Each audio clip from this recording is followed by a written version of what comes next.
Hello students, my name is Rajnandini और आज हम करने वाले हैं क्लास 10 के चैप्टर नंबर 5 कंज्यूमर राइट्स के क्वेश्चंस को। तो जो भी चैप्टर में हमने पढ़ा है वो कितना आपको समझ में आया है और कैसे कैसे क्वेश्चंस हमारे बोर्ड के अकॉर्डिंग आ सकते हैं, कैसे क्वेश्चंस बन सकते हैं, वो सब कुछ हम इस पार्ट में देखने वाले हैं। और जो भी प्रीवियस ईयर के क्वेश्चंस है वो भी हमने इसमें इंक्लूड किए हैं। तो let's begin. First question we have, why are rules and regulations required in the marketplace? Illustrate with a few examples. आप मुझे एक बात बताओ, रूल्स एंड रेगुलेशंस क्यों रिक्वायर्ड है? मैंने आपको बताया था कुछ भी गलत होता है, किसी भी तरीके से कंज्यूमर का एक्सप्लॉयटेशन होता है, तो अगर हमारे पास रूल्स एंड रेगुलेशंस है तो कंज्यूमर्स को क्या किया जा सकता है? प्रोटेक्ट किया जा सकता है। तो इसके लिए कंज्यूमर्स के पास क्या होने चाहिए? रूल्स होने चाहिए, रेगुलेशंस होने चाहिए जो गवर्नमेंट ने क्या किए हो, डिसाइड किए हो। इसका आंसर आप क्या लिख सकते हैं? Rules and regulations are required to protect consumer. और किस चीज से प्रोटेक्ट करना है? जो भी तरीके से एक्सप्लॉयटेशन होता है। अगर कोई भी सेलर है, कोई भी मैन्युफैक्चरर है, वो अलग अलग अनफेयर ट्रेड प्रैक्टिसेस को फॉलो कर रहा है और किसी भी तरीके से अगर कंज्यूमर को पागल बना रहा है या एक्सप्लॉइट कर रहा है, तो क्या कर सकते हैं? उन रूल्स एंड रेगुलेशन को फॉलो करके उसको क्या हो सकती है, उसको कुछ भी तरीके से कॉम्पनसेशन पे करना पड़ सकता है, हो सकता है उसको किसी भी तरह की सजा हो जाए। ठीक है। और कौन कौन से एग्जाम्पल्स आप इंक्लूड कर सकते हैं? तो मैंने आपको बताया था किस किस तरीके से। जो वेट होता है वो कम कर देते हैं, और क्या होता है? ओवर प्राइसिंग होती है। तो ये सारे क्या इश्यूज हैं। तो आप क्या लिख सकते हो? Traders weight less than what they should, selling adulterated और डिफेक्टिव गुड्स। अडल्ट्रेटेड मींस उसके अंदर कुछ मिक्स कर दिया। जैसे कि अगर मैं बात करूं रेड चिली पाउडर की, उसके अंदर क्या ईट के जो बुरादा होता है उसको पाउडर बना के ईट को वो मिक्स कर देते हैं उसका वेट बढ़ाने के लिए। तो ये भी क्या अडल्ट्रेशन है। और अडल्ट्रेटेड चीजें अगर हम यूज करेंगे तो हमारी हेल्थ के लिए बिल्कुल भी अच्छी नहीं है। और क्या प्रॉब्लम्स हो सकती है? Making false claims in advertisement. जैसे कि हमने बात करी थी कि बेबी का जो मिल्क होता है, आप उसको फॉर्मूला मिल्क पिलाओ, वो बेबी की हेल्थ के लिए अच्छा होगा किसके किसके कंपैरिजन में? मॉम के मिल्क के कंपैरिजन में। तो ये क्या कभी भी पॉसिबल है? जैसे आप जो क्रीम यूज करते हो उससे आपका कलर फेयर हो जाएगा, तो आप वो प्रोडक्ट यूज करो। तो ये चीजें क्या है? ये एडवर्टाइजमेंट फॉल्स क्लेम करते हैं। तो ये भी क्या एक गलत चीज है। और क्या है? Cigarette companies denied the health hazards of smoking and until legally challenged. मैंने आपसे डिस्कस किया था कि सिगरेट को यूज करना हमारा राइट टू सेफ्टी का क्या है। अगर आप उसको यूज कर रहे हो तो उसके अंदर जो उसका एडवर्टाइजमेंट है, उसका जो पैकेट है, उस पर मेंशन होना चाहिए कि सिगरेट को यूज करने के बाद आपको क्या क्या प्रॉब्लम्स हो सकती हैं, कौन कौन सी बीमारियां हो सकती हैं, इसके नेगेटिव इम्पैक्ट्स क्या हो सकते हैं। तो ये सारा कुछ उस पैकेट पे मेंशन होना चाहिए, क्योंकि राइट टू सेफ्टी आपके पास है। ठीक है। तो रूल्स एंड रेगुलेशंस को क्यों फॉलो करना चाहिए और कौन कौन से एग्जाम्पल से कहाँ कहाँ आप उनको यूज कर सकते हैं, किस किस तरीके से कंज्यूमर्स का एक्सप्लॉयटेशन होता है, वो आपको इस क्वेश्चन में लिखना था। Now next question, what factors gave birth to the consumer movement in India? Traits its evolution. मैंने आपको बताया था सेकंड पार्ट के अंदर कि 1960s के अंदर क्या प्रॉब्लम हुई थी हमारे कंज्यूमर्स के लिए? होर्डिंग होने लग गई थी, ब्लैक मार्केटिंग होने लग गई थी, जो सामान था वो प्रॉपर क्वांटिटी में अवेलेबल नहीं था। उसकी वजह से क्या हुआ था? कंज्यूमर मूवमेंट स्टार्ट हुआ था। तो आपको ये सब कुछ लिखना है इस क्वेश्चन के अंदर। आप क्या लिख सकते हैं? The consumer movement originated due to food shortage. क्या हुआ था? प्रॉपर तरीके से लोगों के पास फूड अवेलेबल नहीं था। Next point, hoarding and black marketing.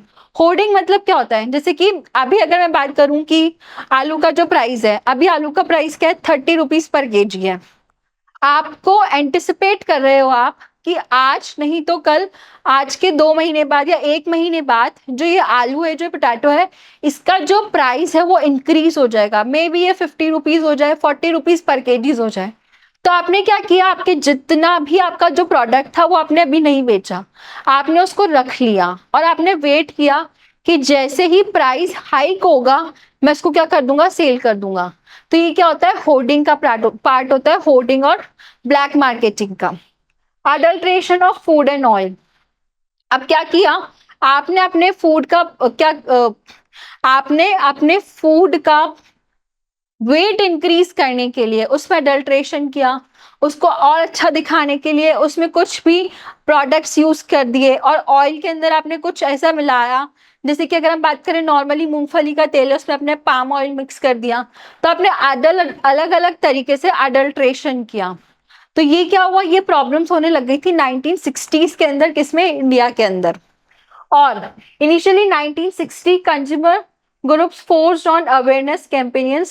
By the 1970s they become more active.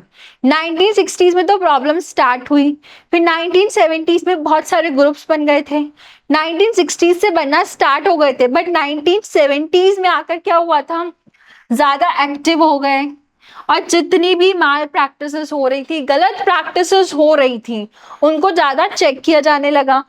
In ration shops evolve further with COPRA act, हमने बात करी थी consumers protection rights act, COPRA की बात करी थी, तो कोपरा आ गया 1986 में, ताकि लोगों को प्रोटेक्ट किया जा सके। तो ये था हमारा next question, explain the need for consumer consciousness by giving 2 example. अब क्या है, आपको कितना ज्यादा अवेयर होने की रिक्वायरमेंट है, बीइंग अ कंज्यूमर आपको क्यों अवेयर होना चाहिए, उसकी क्या रिक्वायरमेंट है, ये आपको इस क्वेश्चन में लिखना है। तो उसकी क्या रिक्वायरमेंट है, consumer consciousness helps avoid exploitation. अब मैंने आपको बहुत अच्छे से समझा दिया, जितना ज्यादा आप अवेयर होंगे उतना लोग आपका एक्सप्लॉइटेशन कम कर पाएंगे, और आप जितना कम अवेयर होंगे उतना आपके साथ एक्सप्लॉइटेशन ज्यादा होगा। तो आपको क्या होना है, एक्सप्लॉइट नहीं होना है, तो आपको क्या होना है, अवेयर होना है कि हमारे पास क्या क्या राइट्स हैं। हर फील्ड में आपको पता होना चाहिए कि मेरे पास क्या क्या राइट है, इनको मैं कैसे यूज कर सकता हूँ, ठीक है। उसके एग्जांपल्स क्या हो सकते हैं, consumers being misled by false advertisement, जैसे मैंने आपको बताया कि अगर आपको कोई भी एडवर्टाइजमेंट दिखा रहा है, अगर आप में अवेयरनेस नहीं है तो आप क्या हो सकते हो, मिसलीड हो सकते हो उस पर्टिकुलर एडवर्टाइजमेंट से, ठीक है। पीपल बाइंग एक्सपायर्ड और ओवर प्राइस प्रोडक्ट, कई बार क्या होता है, हम कोई भी प्रोडक्ट को खरीदने से पहले क्या करते हैं, हम उसकी एक्सपायरी डेट चेक नहीं करते हैं। तो अगर आपने एक्सपायर्ड प्रोडक्ट खरीद लिया और अगर आपने बिल लिया था, तो आप बिल दिखाकर बोल सकते हो कि ये जो प्रोडक्ट है आप इसको एक्सचेंज कर दो क्योंकि एक्सपायर्ड है। बट इन केस अगर आपने बिल नहीं लिया और एक्सपायरी डेट भी चेक नहीं करी और आपने एक्सपायर डेट प्रोडक्ट का प्रोडक्ट कंज्यूम कर लिया, तो आपकी हेल्थ को क्या करेगा, वो नेगेटिवली इम्पैक्ट करेगा। तो आपको क्या करना है, थोड़ा सा अवेयर होना है कि मैं कोई भी ओवर प्राइस प्रोडक्ट ना खरीदूं, उस पर क्या चेक करूं, मैं एमआरपी चेक करूं और उसकी एक्सपायरी डेट, मैन्युफैक्चरिंग डेट सब कुछ चेक करके मैं क्या करूं, प्रोडक्ट को खरीदूं, ताकि कोई भी मेरा किसी भी तरीके से एक्सप्लॉइटेशन ना कर सके। अब नेक्स्ट क्या है question, mention a few factors which cause exploitation of consumers.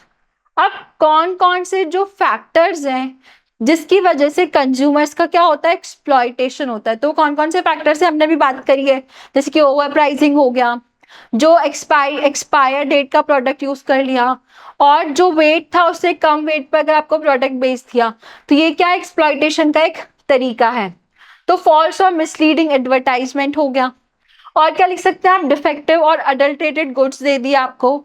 Next क्या है, charging more than MRP. MRP का मतलब ही क्या होता है, मैक्सिमम रिटेल प्राइस।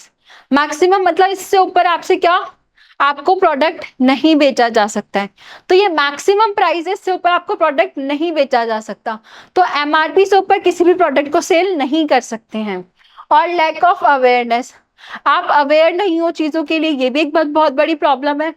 और weak enforcement of consumer laws, मैंने आपको बताया था कि जो भी लॉज बने हुए हैं उनका एनफोर्समेंट अच्छे से होना चाहिए, उनको एनफोर्स अगर अच्छे से किया गया तो कुछ भी प्रॉब्लम नहीं होगी, किसी भी कंज्यूमर को कुछ भी प्रॉब्लम नहीं होगी। Now next question, what is the rational behind the enactment of consumer protection act 1986। अब रैशनल मतलब क्या होता है, रीजन क्या है बिहाइंड द इनैक्टमेंट, क्या रीजन है कि कंज्यूमर प्रोटेक्शन एक्ट 1986 आया। तो जो हमारा पूरा चैप्टर है वो क्या है, कंज्यूमर का एक्सप्लॉइटेशन कैसे होता है, उसकी वजह से उसके एक्सप्लॉइटेशन को ही ठीक करने के लिए, उनको एक्सप्लॉयटेशन से बचाने के लिए, प्रोटेक्ट करने के लिए रूल्स एंड रेगुलेशंस आए। उन रूल्स एंड रेगुलेशंस का पार्ट है ये कंज्यूमर प्रोटेक्शन एक्ट 1986। अब क्या है इसका answer? To provide legal protection against exploitation and unfair trade practices. जो भी गलत तरीके से ट्रेड प्रैक्टिसेस हो रही थी उनसे प्रोटेक्ट करने के लिए, और जो भी अलग अलग तरीके से एक्सप्लॉयटेशन हो रहा है कंज्यूमर्स का, उसको प्रोटेक्ट करने के लिए क्या है, हमारे कोपरा एक्ट आया।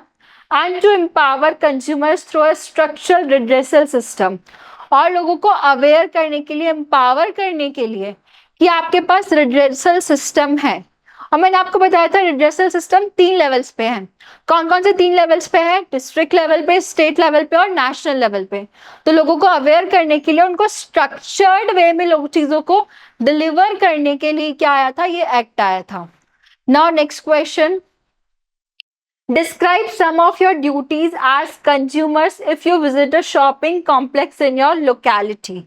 अब अगर आप अपनी लोकेलिटी में जाते हैं और चेक करते हैं कि आपको क्या क्या चेक करना चाहिए किसी भी प्रोडक्ट को खरीदने से पहले, तो ये आपकी ड्यूटी है। तो आप जाओगे तो आप क्या क्या चेक करोगे? सबसे पहले तो आपको एमआरपी चेक करनी चाहिए, कहीं वो एमआरपी से ऊपर प्रोडक्ट तो नहीं जा रहा है। मतलब अगर वो एमआरपी से ऊपर सेल कर रहा है, मतलब क्या कर रहा है? वो ओवर प्राइसिंग कर रहा है। और क्या चेक करोगे आप? वो अडल्ट्रेटेड तो नहीं है, और उसमें जो क्लेम किए गए हैं, जो एडवर्टाइजमेंट उसका दिया गया है, वो कहीं फॉल्स तो नहीं है। तो आपको ये सब चेक करके फिर अपने प्रोडक्ट को खरीदना चाहिए। तो इसके लिए अगर मैं रेफरेंस की बात करूं तो आप क्या करना चाहिए? Check MRP and expiry date. और आप क्या करोगे कि मुझे बिल चाहिए, इंसिस्ट करोगे शॉपकीपर को कि आप मुझे क्या दो? बिल दो। और आपको प्रोडक्ट की क्वालिटी और सर्टिफिकेशन भी चेक करना चाहिए।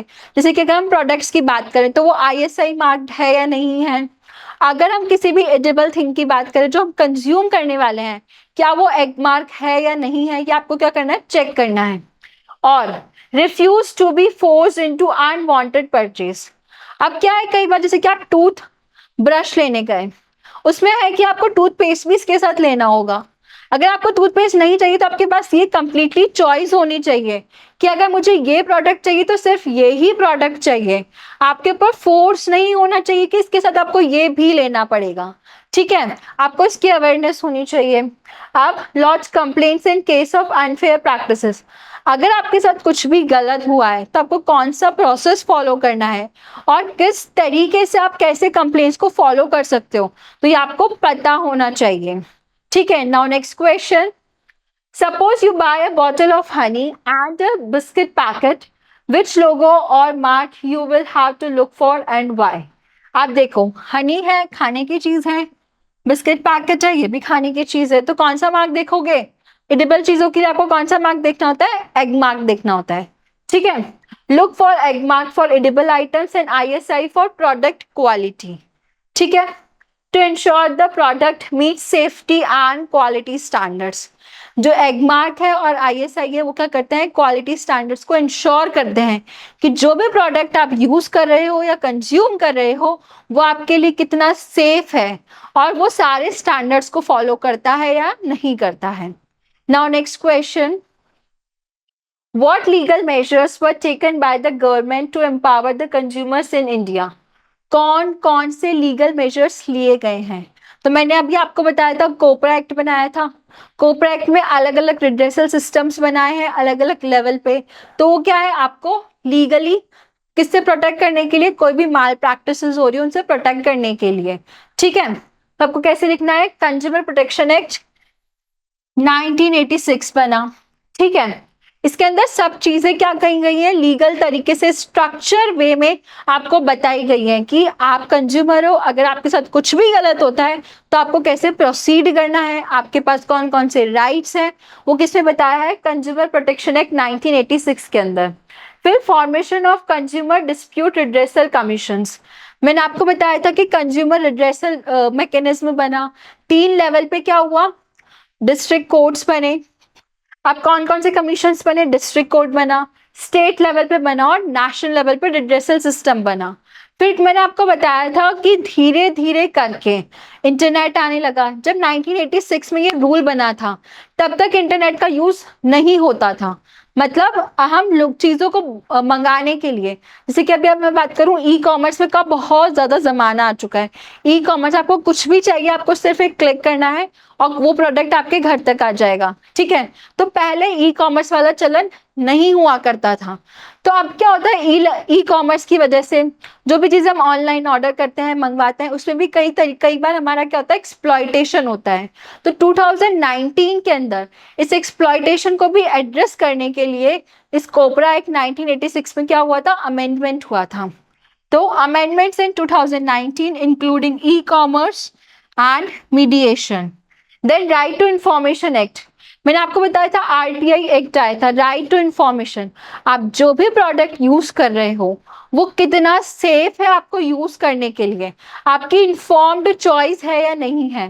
जैसे इस प्रोडक्ट को यूज करने के लिए क्या इंस्ट्रक्शंस हैं, क्या इसकी एमआरपी है, कौन कौन से इंग्रेडिएंट्स यूज हुए हैं, क्या इसको यूज करने से मुझे कोई साइड इफेक्ट तो नहीं होगा, वो आपको सब कुछ जानने का अधिकार है।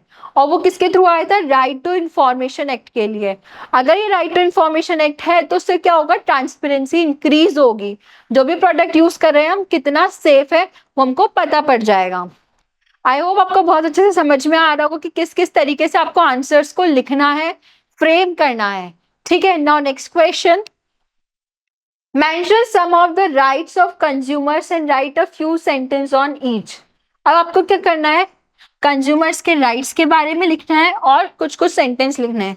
मैंने आपको बताया था कि मेजरली हमारे कितने राइट्स है, 6 राइट्स हैं जो भी हमको एज अ कंज्यूमर मिल रखे हैं। कौन कौन से राइट है, सबसे पहले कौन सा राइट था, राइट टू सेफ्टी। जो भी प्रोडक्ट आप यूज कर रहे हो वो आपके लिए कितना सेफ है ये आपको जानने का पूरा पूरा अधिकार है। इसके अंदर हमने बात करी थी जैसे कि सिगरेट के पैकेट को यूज करना कितना सेफ है आपके लिए, ठीक है। आप उसमें ये एग्जाम्पल लिख सकते हो। और सिर्फ ये गुड्स की बात नहीं है, सर्विसेज की भी बात है। जैसे कि मेडिकल, मैंने आपको एक स्टोरी बताई थी रेजी मैथ्यू की, तो कैसे मेडिकल नेग्लिजेंस की वजह से उसके साथ कुछ गलत हो गया था। तो कोई भी सर्विस आप अवेल कर रहे हो वो आपके लिए कितनी ज्यादा सेफ है, तो आपको ये जानने का अधिकार है किसमें, राइट टू सेफ्टी के अंदर, ठीक है। Next product, right to be informed. जो भी प्रोडक्ट आप यूज कर रहे हो वो कब मैन्युफैक्चर हुआ था, उसमें इंग्रेडिएंट्स कौन से हैं, उसकी एमआरपी क्या है, उसको कैसे यूज करना है, उसको कब तक यूज कर सकते हो, किन किन तरीकों से यूज करना है, उसके साइड इफेक्ट्स क्या हैं, ये आपको जानने का पूरा पूरा अधिकार है according to right to be informed के अंदर। फिर राइट टू चूज, अब आपके पास ये राइट है, किसी की भी मोनोपोली नहीं है पूरे मार्केट में कि आप सिर्फ यही प्रोडक्ट लो या आप सिर्फ यही सर्विस लो, इसी पर्सन से सर्विस लो। ये कंप्लीटली आपकी चॉइस है कि जैसे आपको कोई भी प्रॉब्लम होती है तो कौन से डॉक्टर के पास जाना है ये आपकी चॉइस है, आपको कौन सा टूथ पेस्ट यूज करना है ये आपकी चॉइस है। तो आपके पास कौन सा राइट है, राइट टू चूज। अब नेक्स्ट कौन सा राइट है हमारा, राइट टू बी हर्ड। अगर आपके साथ कुछ भी गड़बड़ हुई है तो आप उसकी कंप्लेन कर सकते हो। तो raise complaints and expect resolutions. अब राइट टू रिड्रेसल, अब आपके साथ जो भी प्रॉब्लम हुई है उसको रिजॉल्व करने का भी क्या एक राइट है आपके पास। तो कॉम्पनसेशन फॉर डैमेज और लॉस, आपको किसी तरह का कॉम्पनसेशन मिलेगा अगर आपका कुछ लॉस हुआ है तो। अब नेक्स्ट है राइट टू कंज्यूमर एजुकेशन। अब awareness about rights and responsibilities. अब ये क्या है, सबसे बड़ी प्रॉब्लम है कि लोगों में अवेयरनेस नहीं है, तो लोगों को अवेयर करना भी क्या एक राइट टू कंज्यूमर एजुकेशन, ताकि वो क्या हो सके, अवेयर हो सके। Now next question, question number 10, by what means can the consumers express their solidarity. Solidarity means कि वो कितने ज्यादा अवेयर हैं, वो कैसे एक्सप्रेस कर सकते हैं कि वो कितने ज्यादा अवेयर हैं चीजों को लेकर। तो कैसे एक्सप्रेस कर सकते हैं, forming and joining consumer forums and clubs. क्या कर सकते हैं, वो क्या कर सकते हैं, फोरम्स और क्लब्स को ज्वाइन कर सकते हैं ताकि लोगों को अवेयर किया जा सके। और क्या कर सकते हैं, पार्टिसिपेटिंग इन अवेयरनेस कैंपेन्स। और क्या कर सकते हैं, फाइलिंग कंप्लेंट्स कलेक्टिवली। क्या करना है उनको मिलकर के, क्या करनी है, कंप्लेंट्स को रेज करना है। Engaging with residents welfare associations, इस तरीके से वो क्या कर सकते हैं, अपनी सॉलिडारिटी को शो कर सकते हैं। Now next question, critically examine the progress of consumer movement in India. Critically examine, इसका मतलब होता है आपको पॉजिटिव नहीं, सिर्फ पॉजिटिव ही नहीं लिखना है, सिर्फ नेगेटिव ही नहीं लिखना है, आपको अपना बैलेंस्ड आंसर देना और क्या क्या प्रॉब्लम्स हो रही है वो बतानी है। ठीक है, अब इसमें क्या लिखोगे आप? प्रोग्रेस, प्रोग्रेस क्या हो ये भी लिखो, चैलेंजेस क्या है वो भी लिखो। ठीक है, इसमें बैलेंस आंसर लिखते हैं जब क्रिटिकली लिखा आ जाए तो। आप प्रोग्रेस तो क्या हुई है, मोर देन 2000 कंज्यूमर ग्रुप्स हमारे यहाँ पर इंडिया में है, और कौन से एक्ट के अकॉर्डिंग है वो? कोपरा 1986 के अकॉर्डिंग है, जिसमें लीगल रिड्रेसल सिस्टम भी है हमारा डिस्ट्रिक्ट लेवल पे, नेशनल लेवल पे, स्टेट लेवल पे। ठीक है, अब चैलेंजेस क्या है, प्रॉब्लम्स क्या है? मैंने आपको बताया था रूल्स एंड रेगुलेशंस को अच्छे से इफेक्टिवली फॉलो नहीं किया जा रहा है। सबसे बड़ी प्रॉब्लम तो ये है, लोगों को अवेयरनेस नहीं है। Only 50 and 60 well functioning groups, only दो, देखो कितने हैं, 2000 है, 2000 में से सिर्फ 50-60 हैं जो अपना काम अच्छे से कर रहे हैं। And legal progress is very slow, legal तरीके से अगर हम चलते तो प्रोग्रेस क्या है, बहुत स्लो है, एक्सपेंसिव है, और क्या है, ऑफर लॉयर्स डिपेंडेंट।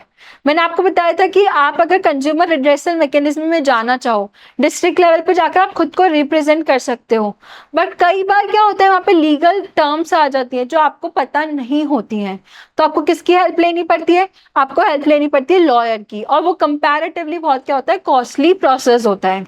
ठीक है, और क्या प्रॉब्लम हो रही है? कोपरा amendment 2019 improved the system but awareness remains limited।